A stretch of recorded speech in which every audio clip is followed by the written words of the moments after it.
लग्नासारखा विषय तू असा लटकवत ठेवणार आहेस का? मुलगी आवडली याचा अर्थ दोघं भोवल्यावर चढली असा होत नाही. वीणा, मला तुझा सूर काही बरोबर वाटत नाहीये. बिजू, अरे तू यांच्या बरोबर लग्न केलंस? इश्श भाऊजी. भाऊजी? आयडिया काय? अगं उमा, मीना वहिनींनी ह्याविषयी कुठे बोलायचं नाही असं बजावलं ना. हो. मग मी विजयला फोन नाही करणार, तर मी त्याला मेसेज करतो आणि त्याला सांगतो त्या अर्चनाचा फोटो ना आम्हाला मोबाईलवर पाठव.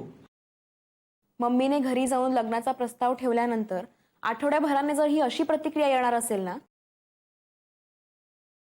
तर पोज देऊन फोटो काढण्या इतका माझ्यात उत्साह नाही.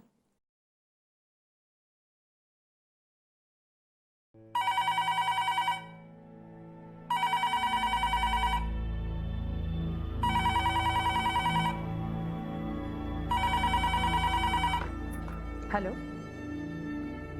हां बोला भागवत दादा. अहो नाही, तुम्ही माझं ऐका. हे बघा, मी माझं जाणं रद्द केलंय ना, तर मग तुम्ही त्या शिबिराला जाऊन काही अर्थच नाहीये. तुम्ही जरी गेलात ना तरी ते विचारणार वीणाताई का नाही आल्या. अहो मग नेहमीचेच वाद.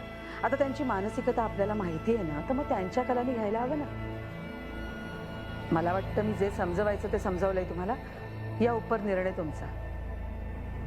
हो, आणि संस्थेची वाहनं जर का नेलीत तर जाण्या येण्याच्या तपशिलाची तेवढी नोंद ठेवा. हो. आई, तुम्ही शिबिराला जाणं रद्द केलं? हो, बरं केलं. थांबेन 4 दिवस घरी. आता धाकटे चिरंजीव पण येतील ना. आई, भाऊजींचा फोन आला होता? नाही, फोन नव्हता आला. गेले 15 दिवस विजय घरीच नाही आलाय. नाही आई, पण आपलंही चुकलंच. आपण सुद्धा त्यांना फोन करायला हवा होता, त्यांच्याशी बोलायला हवं होता. याआधी फोन केल्याशिवाय घरी आला नव्हता तो. आई, अहो तेव्हाची गोष्ट वेगळी होती.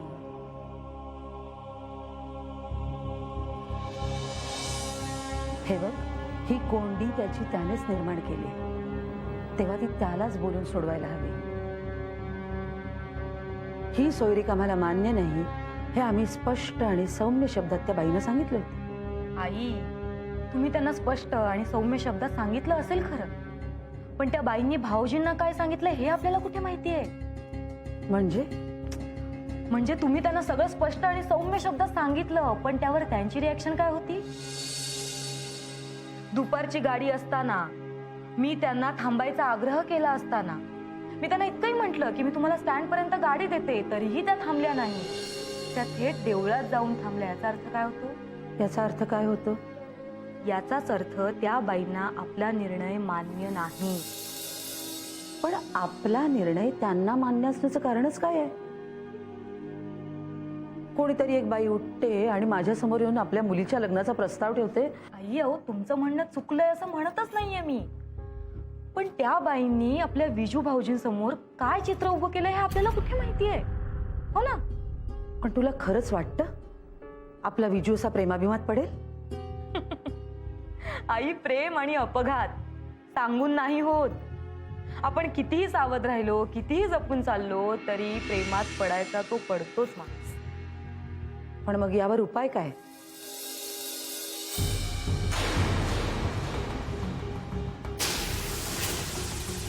आहे, माझ्याकडे एक उपाय आहे. म्हणजे बघा, आपल्याला भाऊजींशी बोलायला जड जाते, तसं भाऊजींनाही आपल्याशी बोलायला कदाचित जड जात असेल. मग आपण असं करूया का? कसं? मी माझ्या बहिणीला बोलावून घेते ना, विभाला. तीच त्याला फोन करेल, नाही? हो ग, आणि त्या दोघांचं जमतं सुद्धा. बरोबर. मला तर वाटलं होतं. काय वाटलं होतं? अगं बोल की, एवढं अवघडायला काय झालंय तुला? लहान तोंडी मोठा घास घेते खरं, पण इतके दिवस जे मनात जपलं होतं ते अचानक ओठावर आलं माझ्या. मी ना अगं केवढी प्रस्ताव नाही. तुला विभा आणि विजयविषयी काही सुचवायचंय का?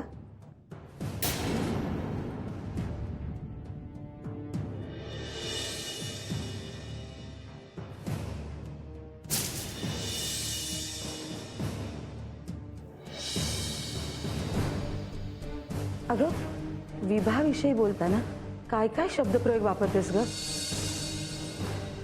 लहान तोंडी मोठा घास काय, आणि हे बघ, हे माझ्याही मनात आलं होतं की हे जमेल, जमावं असं वाटत होतं मला. पण विजयचं शिक्षण चालू होतं म्हणून मी काही बोलले नाही. आणि तुमच्या घरूनही काही नाही, आईने एक दोनदा विचारलंही होतं, पण माझी मेरीची जीभच रेटत नव्हती. हे बघ, अजूनही वेळ गेलेली नाहीये. तू विभाला फोन करून बोलवून घे आणि ती आली आहे म्हणून फोन करायला सांग. आणि ऐक, शहरातल्या मुलीचं प्रकरण तिच्या कानावर जायला नको. नाही, तेवढी खबरदारी घे.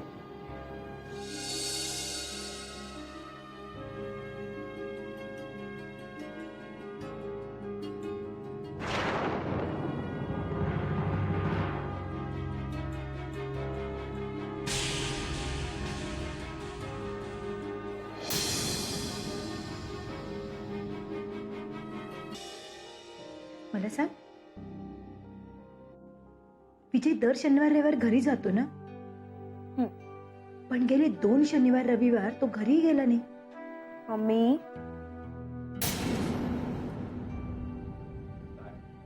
काय? आता तो घरी आला ना तर उगाच हा विषय काढू नकोस हं त्याच्यासमोर.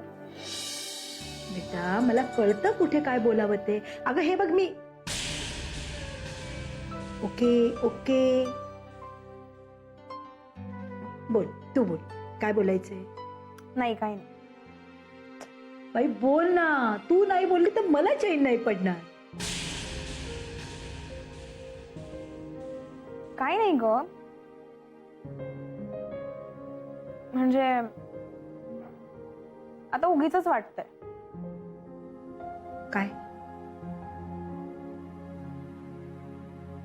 तू त्याच्या घरी जाऊन बोलण्याची घाई केलीस. तुम्ही जमवायची घाई केली ते?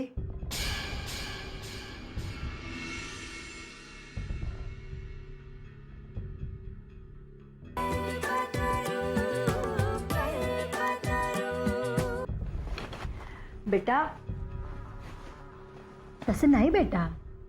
पण मला सांग, 3 वर्ष झाली तुम्ही दोघं फिरताय ना? हां, मग त्याच्या घरी कळायला नको हे सगळं? आणि बेटा, तो वीणाताई महाजनांचा मुलगा आहे. त्याला जाब विचारायला कोणीही जाणार नाही. पण आपल्याला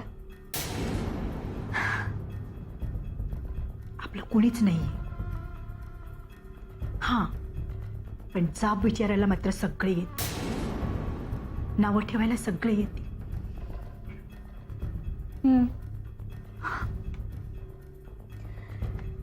बेटा,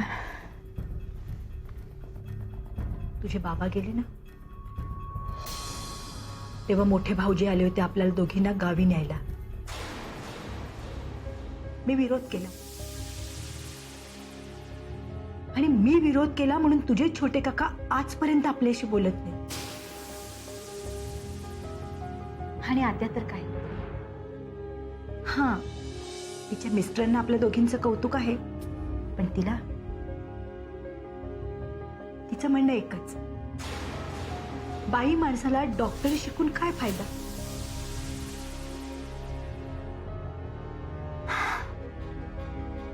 अशा परिस्थितीत मला जपूनच वागायला हवं ना. आणि बेटा, मी फक्त त्यांच्या घराचा अंदाज घ्यायला गेले होते. जे माझ्या नशिबी आलं ते तुझ्या नशिबी येऊ नये इतकंच. असं का बोलतेस? पप्पांनी किती भरभरून प्रेम केलं तुझं. हो, पण लग्न करून एकटं पडलो ही खंतही जपली त्यांनी.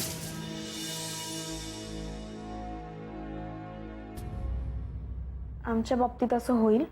होऊ नये ही प्रार्थना मी देवाजवळ करेन. आणि बेटा, म्हणूनच मी त्यांना भेटायची घाई केली. निदान आम्हाला काही माहीत नव्हतं असं तरी त्यांनी म्हणू नये ना. खरं आहे तुझं म्हणून. तू केलंस ते बरोबरच केलं. इवन विजयही हेच म्हणत होता की मम्मीने केलं ते योग्यच होतं. अर्चू बेटा, तुला एक विचारू? असं काय? बोल ना. विजयबद्दल तुला खात्री वाटते ना? तुला खरं सांगू,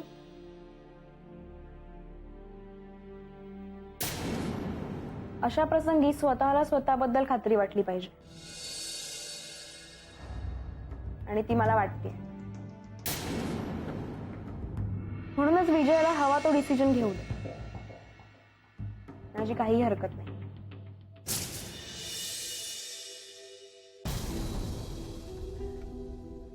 तरी तुला काय वाटतंय, तो काय निर्णय घेईल? मम्मी, तुझ्या या प्रश्नाचं उत्तर शोधण्यापेक्षा ना मला माझा अभ्यास सोपा वाटतो. इतका कठीण प्रश्न आहे. कठीण नसेल पण महत्वाचंही नाही. मला विजयबद्दल खात्री वाटते, पण आयुष्याबद्दल काय सांगू? तुला माहिती आहे मम्मी, आपण खूप लिमिटेड शक्यता गृहीत धरून त्यानुसार प्लॅन्स आखतो, पण मला तसं करायचं नाही.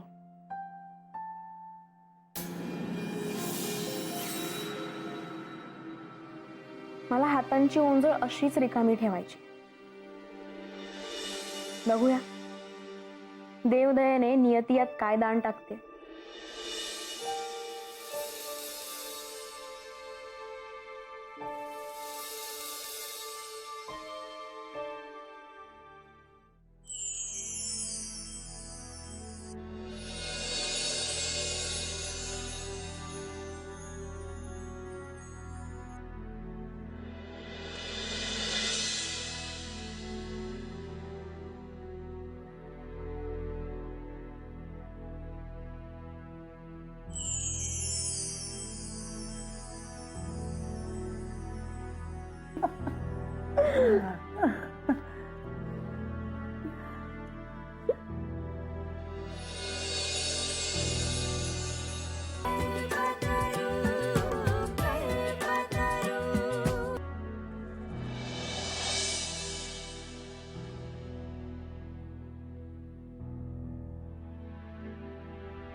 म्हणून तू विचार करावास असं मात्र मला नक्की वाटतंय. मला एक सांग, विश्वनाथचं काय चाललंय? काय चाललंय म्हणजे बरा आहे की तो. तो कसा आहे असं मी विचारलं नाहीये, त्याचं काय चाललंय असं विचारलंय.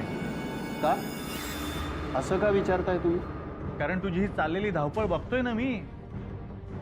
दोन्ही पिढ्यांवरती तू एकटाच धावतोय. हरिकाका सांगत होते दुपारचं जेवण 4 वाजता जेवतोस म्हणून.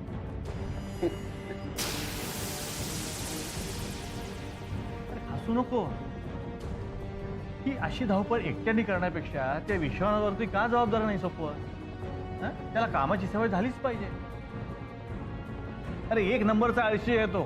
नाही नाही, तसा तो आळशी नाहीये बाबा. हो का? अरे तुला कधी कोणाच्यात दोष दिसलेत का?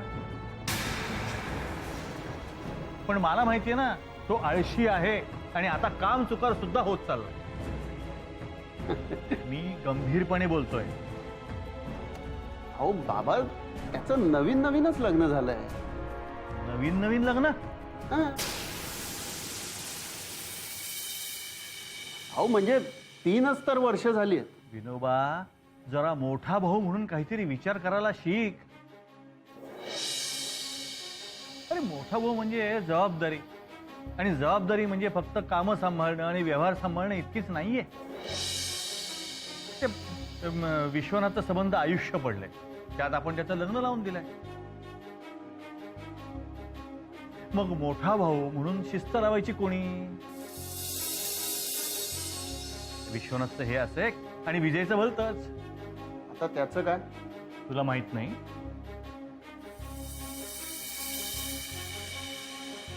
काय रे,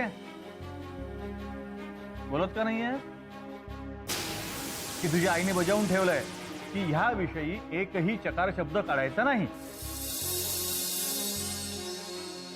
अरे विचार कर विनायक, शहरातून ती बाई मुद्दाम आपल्या घरी आपल्याला भेटायला आली, याचा अर्थ विजयने काहीतरी निर्णय घेतलाय म्हणूनच ना. मग केवळ त्यांनी आपल्याला न विचारता निर्णय घेतला म्हणून आपण अडून बसायचं, त्याला एकटं पाडायचं, की त्याला बोलतं करण्यासाठी काही प्रयत्न करायचे? आणि हे प्रयत्न मी नाही तर मोठा भाऊ म्हणून तू करायला हवे. आधी ती मुलगी बघा, तिच्याशी बोला, आणि नाही योग्य वाटलं तर तसं त्याला सांगा. पण त्याला असं एकटं पाडू नका रे. बाबा, याविषयी तुम्ही आईशी बोललात काही?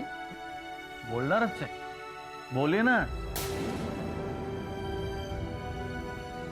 आणि तेच सांगण्याकरता म्हणून मी तुला इथे बोलवलं. एक वेळ तुझ्या आईचा मान राखायचा म्हणून मी गप्प बसेन, पण मोठा भाऊ म्हणून, या घरातला मोठा मुलगा म्हणून तू स्वतः काही निर्णय घ्यायला हवेस.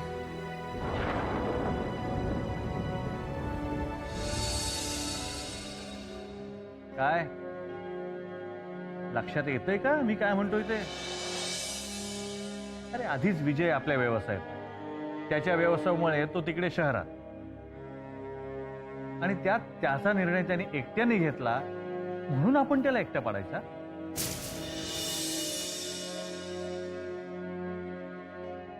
तो विश्वनाथ, तो काम करायचा कंटाळा करतो, त्याला व्यवहार जमत नाही म्हणून मागे राहतो, आणि तरीही त्याला समजून घ्यायचं का? तर तो आपल्या शब्दाबाहेर नाही म्हणून. आणि हा विचाराने स्वतंत्र निघाला, कर्तृत्ववान निघाला म्हणून त्याला प्रोत्साहन द्यायचं की त्या. बाबा, तुम्ही काय बोलताय ते मला समजतं. मी उद्याच नाहीतर परवा त्याला जाऊन भेट. जबाबदारीने भेट, आणि जमलं तर त्या मुलीला सुद्धा भेट. बाबांचं असं म्हणणं आहे की विजयला जी मुलगी पसंत आहे ती न बघता तुम्ही ताशेरे झाडू नका.